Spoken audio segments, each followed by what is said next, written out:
What's up, guys? Welcome to what is probably definitely the ugliest first slide in the history of Amazon selling videos. I'm going to make up for it in quality today. I'm going to talk about textbook restrictions. I'm going to go rapid fire through 10 facts about Amazon gating textbooks.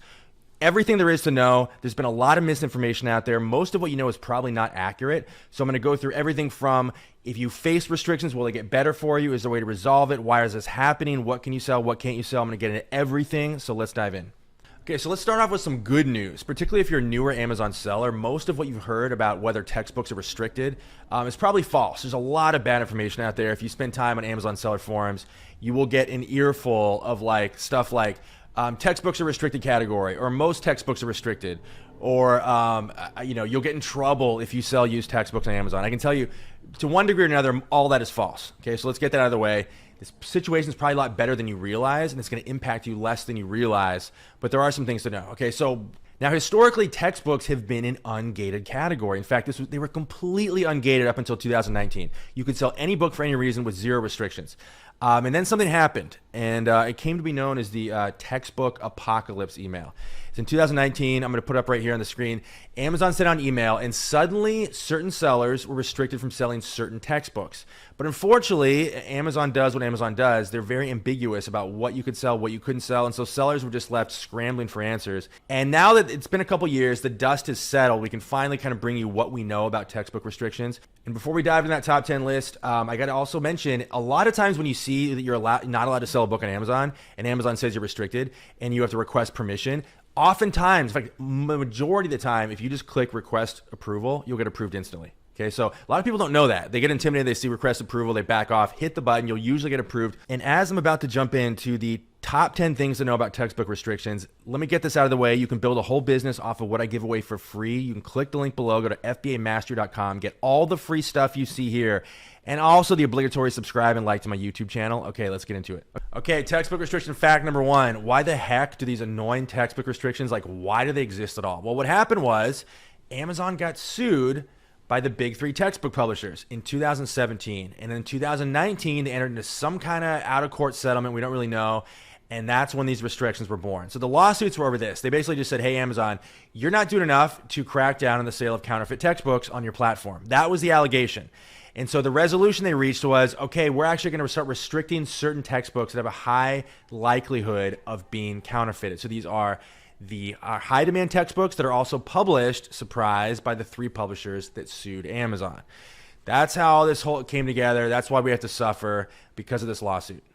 Number two, and some good news, these restrictions actually ease up over time. So if you're selling on Amazon now and you're like, oh, I got this textbook, I'd love to sell it, I can't. But the good news is the more you sell, the more your restrictions ease up. Nobody knows the formula Amazon uses, but it's very clear that textbook sellers or booksellers who sell a lot of books over a long period of time find they have dramatically fewer restrictions and are basically more trusted in the eyes of Amazon. So the more you sell and the longer you sell, the more your restrictions are going to ease up. Number three, and this ties into the last one, which is there are different levels to textbook restrictions. You can talk to 10 different sellers about what they're allowed to sell, and you'll get 10 different answers. So every seller has different metrics. Every seller is trusted in the eyes of Amazon different than every other seller. So there are many, many tiers to this. So it's not just, that's one of the big rumors you hear. One of the big bits of misinformation is, oh, well, there's sellers that are unrestricted and there's sellers that are restricted. It's not binary like that. Many, many different tiers to this, many levels. And so the more you sell, the longer you sell, the more you'll sort of bump up the permission ladder. Number four, and we're back to some bad news. Newer sellers face the most severe restrictions. Now, I want to be clear. Even when these textbook restrictions are severe, they're never that severe. Like I said, it's never going to affect more than a microscopic percentage of all books. But with that said, the sellers that do have the most severe restrictions are the newer sellers. Amazon doesn't trust you, right? It's all based on trust. So you just sign up for an account. You want to sell textbooks. Guess what? Amazon's like, we don't know you. You don't have a track record. Okay, so you're going to prove yourself.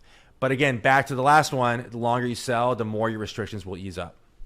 And I got to say also, if you're an international seller and you sign up for a US account, I guess to do online arbitrage, you're going to face the most severe restrictions of all. In fact, you're going to be restricted from selling possibly the majority of textbooks. It's really, really bad for international sellers that open US accounts. So keep that in mind. If you're facing really severe restrictions, it's probably because you're based out of the country. Number 5, your scanning app will tell you before you purchase a book if you're allowed to sell it, if your scanning app is worth anything at all. Now, as far as I know, every scanning app out there has this feature. If your scanning app does not tell you in advance if you're allowed to sell something, switch to Scoutly. It's the best app out there. But as far as I know, all the apps do offer this. And again, it's the ability, so this will prevent you from like buying something that you're not allowed to sell. Okay, so if you don't know that feature exists on your app, it probably does. I will say it can happen that you'll buy a book, your scanning app will tell you, hey, you're allowed to sell this.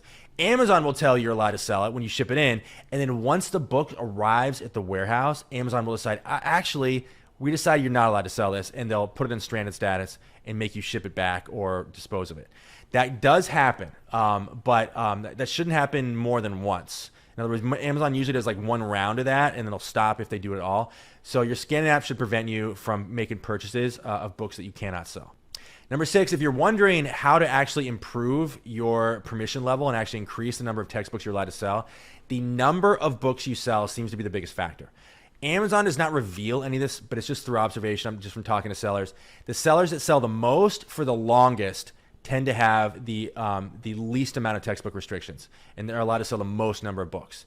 So if you're looking for light at the end of the tunnel, this is it. Basically, if you're just a consistent seller with a consistent track record that Amazon sees, you're shipping in books every single month, sellers are not complaining, you're not selling counterfeits, and you're doing it for a long amount of time, you're not just a fly-by-night seller, Amazon begins to trust you and your restrictions ease up dramatically. Number 7, I really should have started with this one. A microscopically small percentage of textbooks are actually affected by this. So if you've been watching this far and you're like, oh shoot, like textbook restrictions mean I can't sell most textbooks or whatever. Absolutely not true, okay? I actually pulled this number up. Amazon classifies 2 million books in its catalog as textbooks. And of those 2 million, we don't really know how many are subject to any amount of restrictions. And it varies from seller to seller, as we covered. But I would estimate less than 20,000 textbooks are actually in any meaningful way restricted for most sellers, or even a significant percentage of sellers. So that is, so 20,000 is what percentage of 2 million? Help me out here. Is that 0.2%? I think so. Or 0.1%? Or 1%. I think it's 0.1%. So whatever it is, microscopic percentage should not impact your business really at all. Number 8 is kind of a weird one. In fact, it's so weird, I did a whole separate video and article just about this. Textbook publishers actually carry out, continues an ongoing thing, sting operations against Amazon sellers to try to catch them selling counterfeits. Now, what they do is they place orders, usually from a name Mike Candy. I have a whole separate video. You can go watch that. They place fake orders.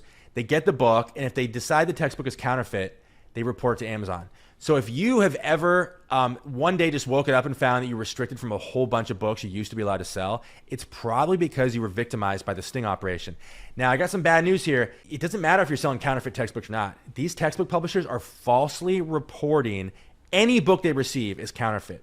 Absolutely scandalous. I went into huge detail about this in another video, so go watch that. I go into great detail, but this is a real thing. And basically, bottom line is, don't ever accept a large textbook order from anywhere in the DC area, like 5 or more textbooks. If you're an FBA seller, you can't really control it. If you're a merch fulfilled seller, cancel that immediately. That's probably part of the sting operation. 9, another positive one, only the most high demand textbooks are restricted. And it makes sense, right? Because generally, if you're a counterfeiter, you're not going to be counterfeiting low demand textbooks. Now, it can happen that books that were once in high demand, they're now in low demand, like they have counterfeit copies that kind of stay in circulation. That does happen. Generally, the counterfeits get weeded out of circulation, so it's not a big risk. Generally, the only books you're going to find that are restricted on any meaningful level are going to be the really, really high demand textbooks, which if you're sourcing in the secondhand market, you're probably not going to encounter a whole lot of books like that anyway. So again, this should impact you even less. Lastly, a fun one, if you get stuck with a book you're not allowed to sell on Amazon, you still have options. You can still turn that book into cash. Everyone knows eBay. That's the obvious one. I'm not going to spend time on that. So yes, you can sell it on eBay. You've got a second option, which is bookscatter.com, and that allows you to actually aggregate all the buyback sites, cash buyback sites in the world. These are sites that will pay you cash instantly for your book. And so you just send them the book, you get free shipping, and once they receive the book, they'll give you cash instantly. It's a very quick and easy way to exit a textbook position that you just want to be done with it. Now, if you can sell a book on Amazon for, say, $50, the cash buyback sites might give you like 10 or 15. So you always get less than you could otherwise. But again, if you got a book you can't sell, it's a quick way to turn to cash. Third option, which very few people know about, are consignment services. Now, these are services, they're usually actually larger Amazon sellers that because they sell so much, they can pretty much sell anything on Amazon. They don't really have textbook restrictions.